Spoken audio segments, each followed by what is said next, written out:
Hello dear friends.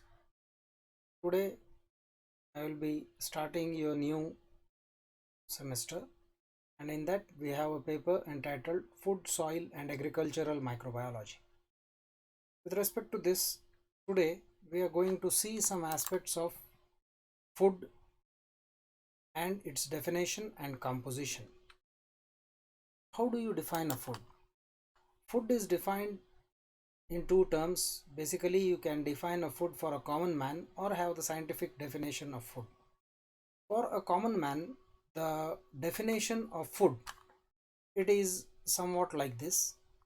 It can be called as any nutritious substance which we consume, eat, drink or absorb. You see, we eat or we ingest, I can say, plants they absorb in order to maintain life and growth.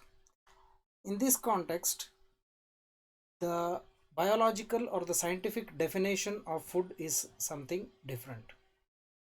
Biologically or scientifically, we can say food is any chemical. When I say substance, it is a chemical, any chemical which contains certain nutrients like carbohydrates, proteins, fats. These are again chemical molecules, biomolecules we can say, or biochemicals we can say.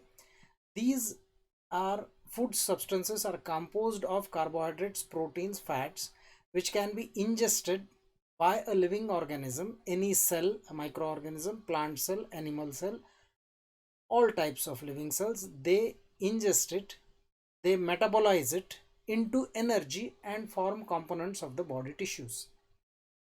Means scientifically, food is defined as any substance, any chemical compound which contains carbohydrates, proteins and lipids. And not only that much, it has a certain process. It undergoes a certain process of first absorption, ingestion, and then metabolism, and then finally forms a part of the cellular component or the body component. This is the definition of food. Now let us move on to the composition of the food. Food, it contains, as I just said, some chemical molecules. It is made up of chemicals. These are biochemicals. We will see a bit more in detail in the coming lectures regarding that. But chemical composition, this can be determined in the laboratory, and that is what the role of a chemist and a food microbiologist is. Because when we say a food has to be under certain composition, there is a level which has to be maintained. Optimum levels of carbohydrates, proteins, fats, we call it as a balanced nutrition or a balanced diet is needed not only for the plants, animals, but also the microorganisms. We have this balance in the form of composition of a media. It is very specific. If you want to prepare nutrient agar, you have a specific composition of the chemicals defined.